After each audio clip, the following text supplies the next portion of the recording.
جو انار کے دانے ایسی باریکی سے ترتیب دے سکتا ہے، وہ قادر ہے کہ تمہاری زندگی کو تمہاری خواہش سے بھی بہتر ترتیب عطا کر دے۔ رسول اللہ صلی اللہ علیہ وسلم نے فرمایا، قرآن پڑھو کیونکہ قیامت کے دن یہ اپنے پڑھنے والے کا سفارشی بن کر آئے گا۔ جس کی نماز عصر چھوٹ گئی، گویا اس کا گھر اور مال سب لٹ گیا۔ رسول اللہ صلی اللہ علیہ وسلم نے فرمایا، میری چاہت اور خواہش ہے کہ میری امت کے ہر فرد کے دل میں سورہ یاسین ہو۔ تم سب میں بہتر وہ ہے جو قرآن مجید پڑھے اور پڑھائے۔ فرمان مصطفیٰ صلی اللہ علیہ وسلم، دل سخت کیوں ہوتا ہے؟ اللہ تعالیٰ کے ذکر کے سوا زیادہ گفتگو نہ کرو، کیونکہ اللہ تعالیٰ کے ذکر کے بغیر زیادہ کلام کرنا دل کی سختی کا باعث ہے، اور سخت دل آدمی اللہ تعالیٰ سے بہت دور ہوتا ہے۔ نبی کریم صلی اللہ علیہ وسلم نے فرمایا، تم اللہ کی طرف رجوع کرنے کے لیے قرآن سے بڑھ کر کوئی اور ذریعہ نہیں پا سکتے۔ جنت میں ایسے لوگ داخل ہوں گے جن کے دل چڑیوں کی طرح نرم ہوں گے۔ تلاوت قرآن کا اہتمام کیا کرو، یہ دنیا میں نور ہے اور آخرت میں ذخیرہ۔ باب جنت کے درمیان دروازہ ہے، اگر تم چاہو اس دروازے کو ضائع کر دو اور چاہو تو اس کی حفاظت کرو۔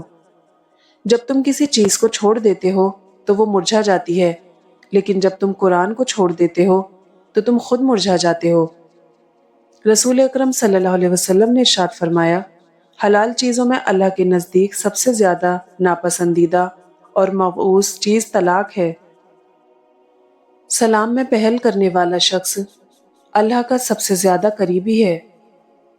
آپ صلی اللہ علیہ وسلم نے فرمایا، مسواک کرنا منہ کو پاک کرنے والا اور رب تعالیٰ کو راضی کرنے والا عمل ہے۔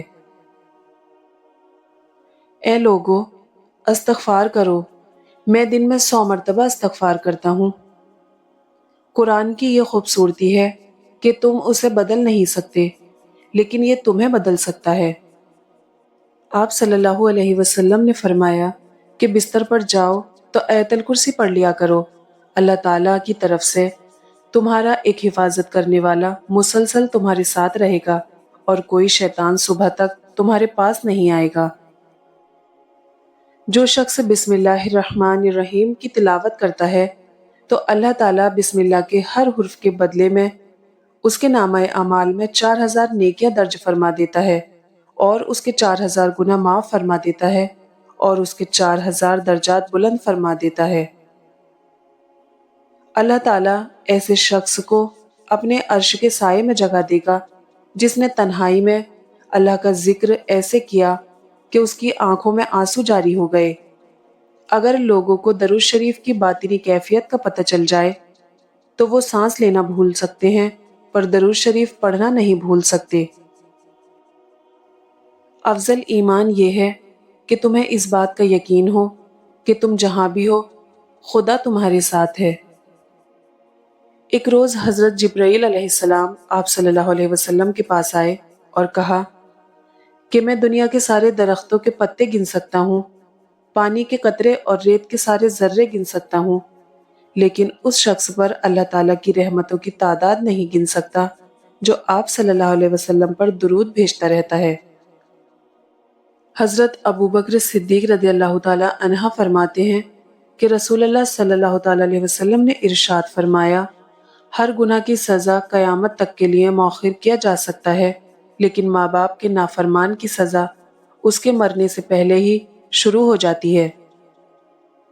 رسول کریم صلی اللہ علیہ وسلم نے فرمایا کہ اللہ عز و جل میری امت میں سے 10 طرح کے افراد پر قیامت کے دن اظہار ناراضگی فرمائے گا اور ان کو جہنم میں ڈال دینے کا حکم فرمائے گا، اور ان کے جو چہرے ہوں گے بغیر گوشت کے ہوں گے۔ عرض کیا گیا، یا رسول اللہ صلی اللہ علیہ وسلم، وہ کون سے 10 لوگ ہوں گے؟ تو آپ صلی اللہ علیہ وسلم نے فرمایا، بوڑھا زانی، گمراہ پیشوا، شراب کا عادی، والدین کا نافرمان، چغل خور، جھوٹا گواہ، زکوٰۃ ادا نہ کرنے والا، سود خور، ظالم، نمازوں کو چھوڑ دینے والا۔ دنیا کی زینت تین چیزوں میں ہے: مال، اولاد اور عورتیں۔ آخرت کی زینت تین چیزیں ہیں: علم، تقوی اور صدقہ۔ بدن کی زینت بھی تین چیزوں میں ہے: کم سونا، کم کھانا اور کم بولنا۔ اور دل کی زینت کے لیے بھی تین چیزیں ہیں: صبر، خاموشی اور شکر ہے۔ رسول اللہ صلی اللہ علیہ وسلم نے فرمایا، میں جنت میں تھا کہ مجھے کسی کے قرآن پڑھنے کی آواز سنائی دی۔ میں نے پوچھا، یہ کس کی آواز ہے؟ مجھے بتایا گیا کہ حارث بن نعمان کی۔ آپ نے فرمایا، والدین سے نیکی کرنے کا ایسے ہی صلہ ملتا ہے۔ حارث بن نعمان سب سے بڑھ کر والدہ کے ساتھ نیکی کرتے تھے۔ جس شخص کے دل میں رائی کے دانے کے برابر بھی تکبر ہوگا وہ جنت میں نہ جائے گا۔ اس پر ایک شخص نے سوال کیا، اے اللہ کے رسول صلی اللہ علیہ وسلم، ہر شخص چاہتا ہے کہ اس کا لباس اور جوتے وغیرہ اچھے ہوں، تو کیا وہ جنت میں نہ جا سکے؟ اس پر رسول اللہ صلی اللہ علیہ وسلم نے فرمایا، یقیناً اللہ خوبصورت ہے اور خوبصورتی کو پسند فرماتا ہے۔ تکبر کا مطلب یہ ہے کہ بندہ حق کو ٹھکرا دے اور لوگوں کو حقیر سمجھے۔ نبی کریم صلی اللہ علیہ وسلم نے فرمایا، تم مجھے 6 کاموں کی ضمانت دو، میں تمہیں جنت کی ضمانت دیتا ہوں۔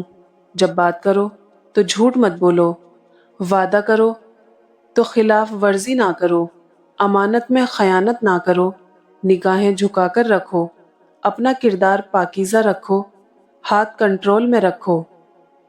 آپ صلی اللہ علیہ وسلم نے فرمایا، 4 چیزیں بد نصیبی کی پہچان ہیں: آنکھوں کا خشک ہونا کہ اللہ کے خوف سے کسی بھی وقت آنسو نہ ٹپکے، دل کا سخت ہونا کہ آخرت کے لیے یا کسی دوسرے کے لیے کسی بھی وقت نرم نہ پڑے، امیدوں کا لمبا ہونا، دنیا کی لالچ۔